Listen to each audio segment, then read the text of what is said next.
Hi, I'm DelusionDispeller. I wanted to talk to you a little bit about some general traits of abuse in relationships.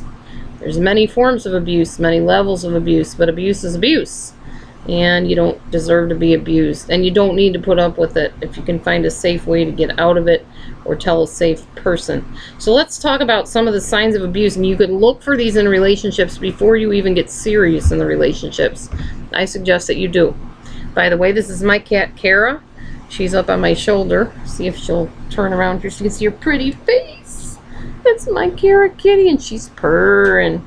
She loves affection and attention. Anyways, let's talk about abuse. So, abuse can be something like where somebody makes you late constantly for things. They know that you've had plans made for a while, and they purposely get sick or get hurt, and I say that in quotes, right at the time of that thing that you planned. And it just happens one too many times. Or they have a nervous breakdown or crack up when you have something important planned that means a lot to you. Also, they might say things that make you feel crazy or alone. Sometimes they make you feel trapped or like you have no way out. They will hide things of yours, like your money or your keys or some treasured item that you have, and they won't know where they put them.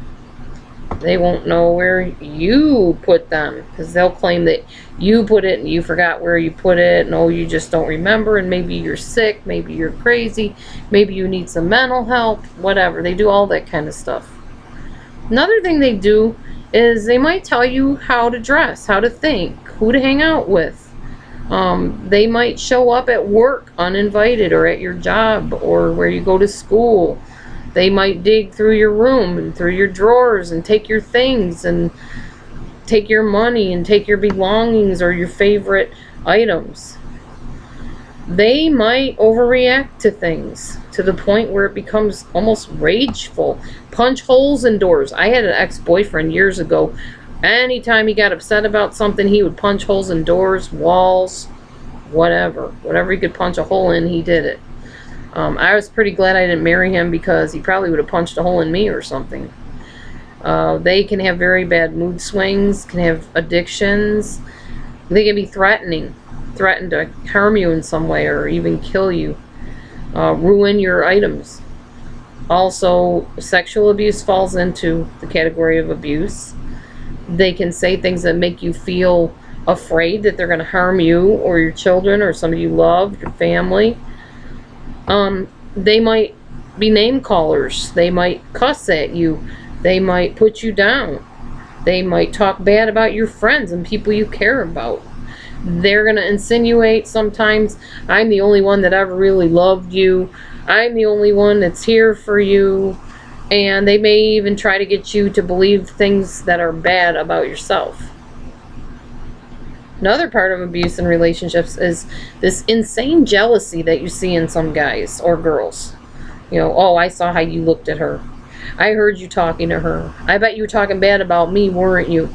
You know you want him more than me, or you want her more than me. You're cheating on me behind my back. I know you are. I know all those times that you come home late from work. You've got to be cheating on me. Or I know the other day when I sent you to the store, you didn't just go to the store, you stopped at his house, didn't you? That kind of stuff, or her house. Reading your journals and your private mail and getting into your private areas of things. That's also abusive. All these things I'm talking about are abuse. Guilt trips. That's a big one in any abusive situation. Making you hold the bag for their bad behaviors. Making you always feel like you have to apologize because they do cruel or mean things to people.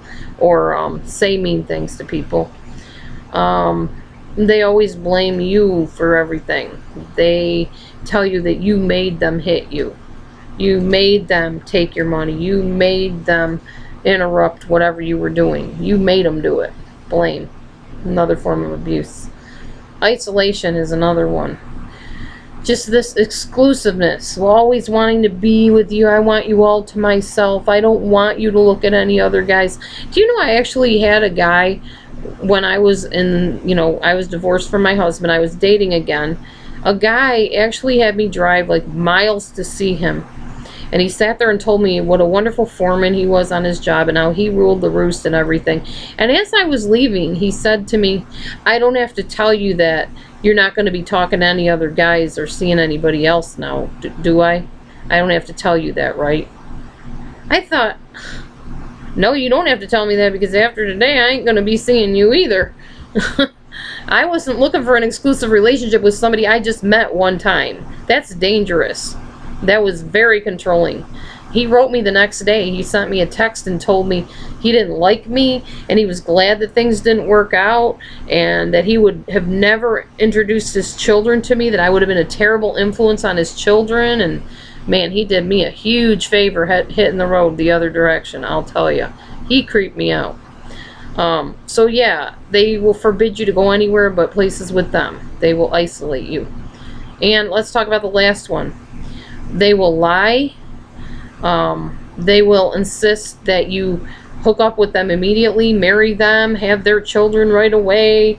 They try really hard to get an in with your family, with your friends. They want to be introduced to everybody that you know so they can poison them against you, or try to. And they're going to give you a lot of expensive gifts, take you out to dinner, write you long love letters, shower you with kindness, whatever, to hook you up, hook you and to get you where they want you. They're going to constantly call you on the phone, text you, email you, acting obsessive and have to be with you and, oh, I can't wait another moment till we're together type of thing. Not healthy. Very abusive. Warning signs, red flags, sirens going off, should be anyways. That's what you should be thinking if any of these things are going on. I just thought I'd just give you a brief list of things to think about and things to look for in your relationships so that they don't go farther than they should with the wrong person. So I hope that helped some, just some general information that I found, and I thought I'd share it with you. Have a great day. God bless you. We'll talk to you soon. Bye.